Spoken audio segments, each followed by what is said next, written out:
Malkajgiri MP క్యాండిడేట్స్ని announce చేశారు మూడు party వాళ్ళు కాన్స్టిట్యున్సీ నుంచి.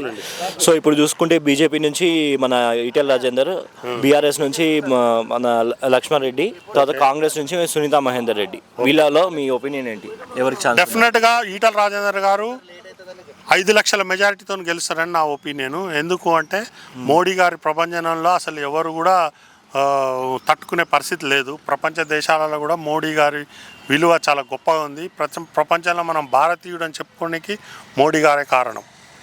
ఇప్పుడు ఓవరాల్గా చూసుకుంటే మీరు పార్టీ పరంగా చూస్తారా? పార్టీ పరంగా కాదు, యాజ్ ఏ భారతదేశ ఇంటిగ్రిటీ గురించి నేను మాట్లాడుతున్నా. దాని ప్రకారంగా ప్రపంచ దేశంలో ఇప్పుడు ఇంతకుముందు కాశ్మీరు ఈ సమస్యలు ఇవన్నీ, అయోధ్య ఇష్యూ ఇవన్నీ ఎవరు సాల్వ్ చేయగలిగినారు? మోడీ గారు. అంతకుముందు కాంగ్రెస్ పాలనలో ప్రతి ఒక్కళ్ళు చిన్న చిన్న వాటికి గొడవలు పెట్టి అయోధ్య అని పెట్టి ఇది పెట్టి, ఇప్పుడు అయోధ్య ఇష్యూని ఎంత సింపుల్గా సాల్వ్ చేసిండు. 370 ఆర్టికల్ని ఎంత సింపుల్గా సాల్వ్ చేసిండు. ఇప్పుడు ఓకే, క్యాండిడేట్ వైజ్ ఇప్పుడు ఈటెల రాజేందర్ కూడా చాలా ఎక్స్పీరియన్స్డ్ పర్సన్. ఉద్యమంలో తెలంగాణ ఉద్యమం గురించి పాటుపడిండు. 100% ఈటెల రాజేందర్ లాంటి వ్యక్తి గెలుచుడే మన దేశానికి, మన కాన్స్టిట్యున్సీకి లాభం. ఇప్పుడు మన సునీతా మహేందర్ రెడ్డి గారు వీళ్ళంతా అవకాశవాదులు, వాళ్ళంతా లేదు.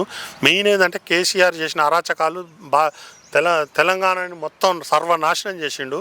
ఓకే, నేను పార్టీ విధంగా కాదు నేను చెప్పేది, అహంకారపూరితంగా వాళ్ళు చేసిన స్టెప్స్ వల్ల వాళ్ళ కుటుంబ పాలన ఆడేముంది. హరీష్ రావు, కవిత, కేటీఆర్, సంతోష్ రావు, ఇంకెవడు అక్కర్లేదు, ఎవరిని పట్టించుకోలేదు. మనం చూసుకున్నట్టయితే ఇప్పుడు ఎలక్షన్స్ ముందట ఈ అరెస్టులు కానీ లేకపోతే పొత్తులు కానీ వీటిపై మీ ఒపీనియన్ ఏంటి? ఏం లేదు, అది చట్టం తన పని తను చేసుకుంటుంది. అందులో ఎవరి ప్రమేయం లేదు. ఎవడైతే తప్పు చేసినాడు, లిక్కర్స్ అంటే ఒక ఆడపిల్ల అయ్యుండి లిక్కర్ స్కామ్ చేసాడు ఏంటండి? ఓకే, ఈటల కాంగ్రెస్ మధ్యలోనే పోటీ ఉంటుంది. ఈటలకు మైనంపల్లి హనుమంతరావు అయితే మంచి టగ్ ఆఫ్ వార్ ఉంటుండే. మరి సునీతా మహేందర్ రెడ్డి అంటారు, కానీ సునీతా మహేందర్ రెడ్డిదేమో అక్కడ చేవెళ్ళ, వికారాబాద్, తాండూరు వాళ్ళ నేటివ్, వాళ్ళ ప్రభావం అంతా అటు ఉంటుంది. ఇక్కడ మరి కాంగ్రెస్ పార్టీ మీద, రేవంత్ రెడ్డి మీద ఆధారపడి ఉంటుంది. మనం క్యాండిడేట్ బట్టి చూడాలన్నా సార్, పార్టీని బట్టి చూడాలంటారు? ఈ క్యాండిడేటే ఎక్కువ ప్రభావితం చేస్తుంది. మోడీ ప్రభావం ఇక్కడ తెలంగాణలో తక్కువ. రేవంత్ రెడ్డిది మంచిగా ఉన్నది. బట్ క్యాండిడేట్ వైజ్గా చూసుకుంటే ఆయన ఈటెల రాజేందర్ బీజేపీలో పోయే బదులు కాంగ్రెస్లో వచ్చి ఉంటే ఇవాళ మంచిగా అంటే ఇప్పుడు మంత్రి అయ్యేటోడు. ఇప్పుడు వాళ్ళు రాజకీయ లబ్ధి కోసం ఏ టైంలో ఏం చేయాలి, ఏ టైంలో ఎవరిని అలయన్స్ పెట్టుకోవాలి, ఏ టైంలో ఎవరిని ఈడీ, సిబిఐ కేసులతో వేధించాలన్న ఒక అంటే వాళ్ళు చేస్తున్నారు కరెక్టా కాదా అని కాదు, కానీ అట్లాంటి అభిప్రాయం ప్రజలలో ఏర్పడ్డది. దాంతోనే ఇప్పుడు బీజేపీ ఏదో చాలా పెర్ఫార్మెన్స్ చేస్తుంది అనుకుంటుంది, కానీ వాస్తవ పరిస్థితి అయితే 2 నుంచి 3 తెలంగాణలో. ఇప్పుడు మల్కాజ్గిరి కాన్స్టిట్యున్సీ చూస్తే ఎంపీ క్యాండిడేట్స్ అనౌన్స్ చేశారు మూడు పార్టీ వాళ్ళు. మన బీజేపీ నుంచి ఈటెల రాజేందర్, కాంగ్రెస్ నుంచి సునీతా మహేందర్ రెడ్డి, బీఆర్ఎస్ నుంచి లక్ష్మణ్ రెడ్డి. వీళ్ళపై మీ ఒపీనియన్ ఏంటి క్యాండిడేట్ వైస్? నాకు అభ్యర్థుల పట్ల ఒపీనియన్ కాకుండా నేనేమంటున్నానంటే, ఈ జరగబోయే ఎన్నికలు భారతదేశ రాజకీయాలన్నీ ప్రతిష్టని ఇనుమడింపజేసే ఎన్నికలు ఇవి. కాబట్టి ఈ ఎన్నికలలో సరే డిఫరెంట్ ఆఫ్ ఒపీనియన్స్ ఉండడంలో ఈ భారతదేశ డెమోక్రసీలో అది మంచి పరిణామము. That is called beauty of democracy. కానీ నేనేమంటున్నానంటే, శాసనాలు తయారు చేసే చట్టసభలకు ఎన్నిక కాబడే ప్రజాప్రతినిధులు ఎట్టుండాలంటే వాటిపైన అవగాహన ఉండాలి. వాటిపైన వాళ్ళకు సబ్జెక్ట్ పరంగా ప్రజల పట్ల, ప్రజల మౌలిక అవసరాల పట్ల, సమాజం పట్ల దృక్పథం ఉండాలి. ఉన్న వ్యక్తులను ఎన్నుకోబడితే వాళ్ళు ఇవాళ సమాజానికి గొప్పగా ఉంటుంది. వాళ్ళు ఒక భారతదేశ రాజకీయాల్లో వాళ్ళ ఒక ప్రతిష్టని ఇనుమడింపజేయగలుగుతారు. కానీ ఎవరు పడితే వాళ్ళు ఇవాళ రాజకీయాలలోకి వచ్చి డబ్బులనే శాశ్వతంగా, అంటే డబ్బుల ప్రతిపాదికన రాజకీయాలు చేసే వ్యక్తులందరూ కూడా ఈరోజు ఈ రాజకీయాల్లో ఉండొద్దని చెప్పేసి మేము ప్రగాఢంగా కోరుకుంటున్నాం. ఎందుకంటే మేము విద్యార్థి దేశం నుంచి కూడా మేము రాజకీయాల్లో ఉంటున్నాం కాబట్టి, ఆ రాజకీయాలను దగ్గరుండి చూసిన వాళ్ళం కాబట్టి, ప్రజల పట్ల పనిచేసే మన స్పష్టత ఉన్నా కానీ ఆ అవకాశాలు రాలేక అనేకమైన మంది వ్యక్తులు ఇలా కనుమరుగైపోతున్న క్రమం ఉంది. కాబట్టి ఈ రాజకీయాలలో కూడా మార్పు రావాలి, ప్రజలలో కూడా మార్పు రావాలి. ఇలాంటి ఎన్నికలు జరగబోయేది అంటే ఎన్నికలకు రాష్ట్ర ఎన్నికలు వేరుంటాయి, దేశ రాజకీయాలలో ఎన్నికలు జరిగబోయే ఎన్నికలు, పార్లమెంట్ ఎన్నికలు వేరే విధంగా ఉంటాయి. ఈ ఎన్నికలలో ఎన్నుకోబడిన ప్రజాప్రతినిధులు వాళ్ళకు శాసనాల పట్ల కానీ చట్టాల పట్ల కానీ అవగాహన ఉన్న వ్యక్తులను ఎన్నుకోబడితే వాళ్ళు చక్కగా ఉంటుందని చెప్పేసి ఈ ప్రజలలో కూడా అంటే ఎవరైతే రేపు పీపుల్స్ ఓట్లు వేయబోతున్నారో వాళ్ళకు కూడా మార్పు రావాలని చెప్పేసి ఒక ఇంటలెక్చువల్ నాలెడ్జబుల్గా మనం రేపు వ్యవహరించాలని చెప్పేసి మేము కోరుకుంటున్నా. నమస్కారం అండి. ఇప్పుడు మనం చూసినట్టయితే Malkajgiri constituency MP candidates announce చేశారు 3 పార్టీ వాళ్ళు. బీఆర్ఎస్ నుంచి లక్ష్మణ్ రెడ్డి, బీజేపీ నుంచి మన ఈటెల రాజేందర్, కాంగ్రెస్ నుంచి సునీతా మహేందర్ రెడ్డి. వీళ్ళల్లో ఎవరికి ఛాన్స్ ఉంది? వీళ్ళలో నా ఉద్దేశంలో సెంటర్కి ఎప్పుడైనా మనం ఆలోచించాల్సింది స్టేబుల్ గవర్నమెంట్. ఇప్పుడు మనకు దరిదాపులో కూడా కనపడేది ఇంకొక 15-20 సంవత్సరాల వరకు మోడీ లేకపోతే బీజేపీ తప్పితే వేరే పార్టీలు ఏవి కనపడట్లేదు. నేను క్యాండిడేట్ పరంగా అడుగుతున్నాను. క్యాండిడేట్ పరంగా కూడా మంచి సౌమ్యుడు, మంచి టాకటివ్ ఈటల రాజేందర్ గారు మంచిగా చేసుకోగలుగుతాడు.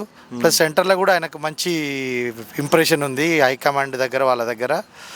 కాబట్టి నా ఉద్దేశంలో Etela Rajender is best candidate. Laxman Reddy గురించి బీఆర్ఎస్ లక్ష్మణ్ రెడ్డి అసలు ఆయన క్యాండిడేట్ ఉండో లేదో కూడా మాకు తెలియదు.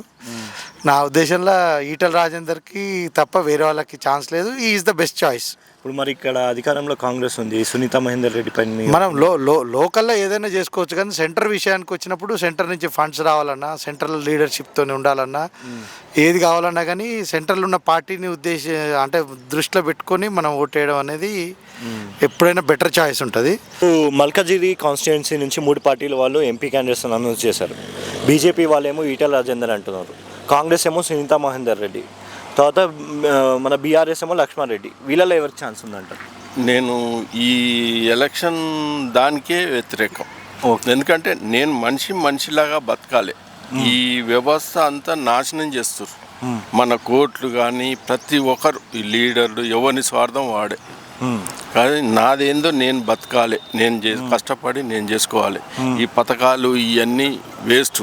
మరి కాకుంటే ఆరోగ్యం, ఎడ్యుకేషన్ ఫ్రీ ఇవ్వండి, బీదోనికి ఇవ్వండి, మంచిగా బిర్యానీ పెట్టండి, ఎవడు బీదోడు ఉంటే మంచిగా చేయండి. అది కానీ నేను ఈ పథకం ఇస్తా, ఆ పథకం ఇస్తా, తాగుడు పోతోళ్ళని చేసి ఇదంతా చేసేది అందరిది తప్పే. ఓకే, మరి మీ వరకు మీరు ఎవరికి వేస్తారు? నేను ఓటు వేయను సార్. మరి ఓటు వేయకపోతే ఎలా? కొందరు మేధావులు అండ్ల కూర్చొని మీ స్టూడియోలో కూర్చొని మాట్లాడతారు, కానీ వాళ్ళు కూడా ఇన్ని పైసలు తిని మాట్లాడతారు. ఇప్పుడు తప్పులు చేసేది ఏంది? ఇప్పుడు నేనే ఉన్న సామాన్యుని, నేను ప్లాట్ కొనుక్కున్నా. కొనుక్కున్నప్పుడు వాడు దౌర్జన్యం చేసి గుంజుకుంటుంటే ఏ కోర్టుకు పోతే ఎన్నాళ్ళు పడుతుంది? ఏంది ఇది వ్యవస్థ? రిజిస్ట్రేషన్ నాకు ఉంటుంది, రిజిస్ట్రేషన్ ఆఫీస్ ఉంటుంది, తహసీల్దార్, కలెక్టర్, ఇదంతా వ్యవస్థ ఉండి కూడా ఏం చేయలేకపోతున్నాం. నేను సామాన్యుని, నేను చెప్తున్నా. ఓకే, మీ ఒపీనియన్. సామాన్యుడు కూడా సామాన్యునిలాగా బతకాలి, మంచిగా నీతి నిజాయితీగా. అది వచ్చినాడు నేను ఓటేస్తాను. మన మల్కాజ్గిరి కాన్స్టిట్యున్సీ చూస్తే ఎంపీ క్యాండిడేట్స్ అనౌన్స్ చేశారు 3 పార్టీ వాళ్ళు. I will vote for BJP. I support BJP. అంటే మీరు ఎలా అంటే క్యాండిడేట్ బట్టా పార్టీని బట్టి అంటున్నారా? క్యాండిడేట్ బట్టి అని కాదు కానీ పార్టీని బట్టి. I don't live here, I live in America. But if you look at the development, it has been enormous development. Okay, if you look at the infra, Modi has developed in like anything. So if you want to see the development, vote for BJP. Okay, ఇప్పుడు government వల్ల ఎలా ఉంది? ఈ government వల్లనే ఇంకా చాలా స్మూత్గా ఉంది. External affairs, foreign external affairs ఇవన్నీ కూడా చాలా బాగా మంచిగా హ్యాండిల్ చేశారు. చాలా మంచిగా అక్కడ ఉన్న స్టూడెంట్స్ కానీ అక్కడ ఎంప్లాయీస్ కానీ ఎలా చూసుకుంటున్నారు గవర్నమెంట్? అంటే కొన్ని స్ట్రగుల్స్ ఉన్నాయి, కాకపోతే ఇంతకు ముందు ఉన్న స్ట్రగుల్స్ మీద చూస్తే ఇప్పుడు చాలా సాల్వ్ అయినాయి. బీజేపీ నుంచి ఈటెల రాజేందర్, కాంగ్రెస్ నుంచి సునీతా మహేందర్ రెడ్డి, తర్వాత బీఆర్ఎస్ నుంచి లక్ష్మణ్ రెడ్డి. వీళ్ళల్లో ఎవరికి ఛాన్స్ ఉందంట? ఛాన్స్ అంటే ఓటర్స్ వైజ్ ఫస్ట్ అయితే తెలియగల వాళ్ళు జనరల్గా గెలిచే పార్టీని గెలిపిస్తారు. ఇది కూడా ఓటర్స్కి ఎక్కడి నుంచి వచ్చిందంటే రాజకీయ నాయకుల దగ్గర నుంచే. ఆల్రెడీ పార్టీలలో ఉన్న వాళ్ళు కూడా మీరు చూస్తుంటే వాళ్ళు గెలిచే పార్టీ వైపు మైగ్రేట్ అవుతున్నారు. Try to understand. Okay, so ఇప్పుడున్న సిచ్యువేషన్లో మన ఇండియాలో ఒక చిన్న ఇష్యూ అయితే అందరికీ తెలిసిందే. ఒక వర్గం నేతలు ఆ వర్గానికి కొమ్ము కాసి కొంచెం అలజడి సృష్టించే ప్రయత్నాలు చేస్తారు. అవును. సో దానికి మెజారిటీ ఆఫ్ మీ అందరికీ తెలుసు, ఇండియా అనేది ఒక హిందూ దేశం కనుక సో హిందూస్ అందరూ ఏకమవ్వాలి అనే ఒక కాన్సెప్ట్ అయితే జనాల్లో బలంగా ఉంది. ఓకే. అందుకని దేశంలో ఇప్పుడు హిందూయిజాన్ని ముందుకు తీసుకెళ్తున్నారు కనుక ఇప్పుడున్న రూలింగ్ పార్టీని మళ్ళీ ఒకసారి అవకాశం ఇవ్వాలి ఢిల్లీలో అనేది వాళ్ళ ఉద్దేశంగా కనబడుతుంది. అండి ఇప్పుడు మనం చూసినట్టయితే మల్కాజ్గిరి ఎంపీ కాన్స్టిట్యున్సీ నుంచి క్యాండిడేట్స్ అనౌన్స్ చేశారు 3 పార్టీల వాళ్ళు. మోస్ట్లీ ప్రాబబ్లీ ఏంటంటే ఈటల ఎక్స్పీరియన్స్డ్ క్యాండిడేట్ కాబట్టి 6 సార్లు ఎమ్మెల్యే కూడా చేశాడు, మంత్రి పదవి కూడా చేశాడు కాబట్టి ఆయనకే ఎక్కువ హోప్స్ ఉన్నాయి. మరి గతంలో మన ఈటల రాజేందర్ మరి గెలవలేదు కదా. గెలవలేదంటే ఆడ ఉన్న సిచ్యువేషన్ అంటే 2 కాన్స్టిట్యున్సీలో పోటీ చేసింది కాబట్టి ఈ కాన్స్టిట్యున్సీలు వాళ్ళు అనుకున్నారు ఇక్కడ వస్తాడో అని వాళ్ళు అనుకున్నారు, అక్కడ వస్తాడో అని అనుకున్నారు, ఎటు కాకుండా అయింది కాబట్టి అంటే 2 ఇట్లా కన్ఫ్యూజ్లో పబ్లిక్ అతనికి మొగ్గు చూపలేక. క్యాండిడేట్ పరంగా ఎలాంటి పర్సన్ అంటారు ఈటల రాజేందర్ ఇది మంచి సౌమ్యుడు, మంచి ముదు స్వభావి, ఎవరిని కూడా ఎలాంటి అంటే వర్క్స్ ఆయన దృష్టిలో ఉన్న ఆయన కాన్స్టిట్యున్సీలో చేసింది మనకు తెలుసుగా హుజురాబాద్లో ఎంత మంచిగా చేసిండో. సో ఇక్కడ కూడా వస్తే ఇక్కడ కూడా ఆయన అంతే మంచిగా వర్క్ చేస్తారని కూడా పబ్లిక్ కూడా భావిస్తారు. సో ఆయనకే విల్లింగ్ ఉందని నేను అనుకుంటున్నాను. ఇప్పుడు మల్కాజ్గిరి కాన్స్టిట్యున్సీ నుంచి ఎంపీ క్యాండిడేట్స్ అనౌన్స్ చేశారు 3 పార్టీ వాళ్ళు. బీజేపీ ఏమో ఈటల రాజేందర్, కాంగ్రెస్ ఏమో సునీతా మహేందర్ రెడ్డి, బీఆర్ఎస్ ఏమో లక్ష్మారెడ్డి. వీళ్ళల్లో ఎవరికి ఛాన్స్ ఉందంటారు? ఇక మాకు తెలిసినంత వరకు అయితే మా ఒపీనియన్ ఈటల రాజేందర్. మరి తను ఎలాంటి పర్సన్, తను వర్క్స్ ఎలా ఉంటాయి? ఈటల రాజేందర్ సారు చాలా ఎక్స్పీరియన్స్ పర్సన్. మిగతా పార్టీ క్యాండిడేట్స్ గురించి తెలుసా? లక్ష్మారెడ్డి కానీ నీకు సునీతా మహేందర్ రెడ్డి వీళ్ళ గురించి ఏమైనా తెలుసా? ఐడియా ఉందా?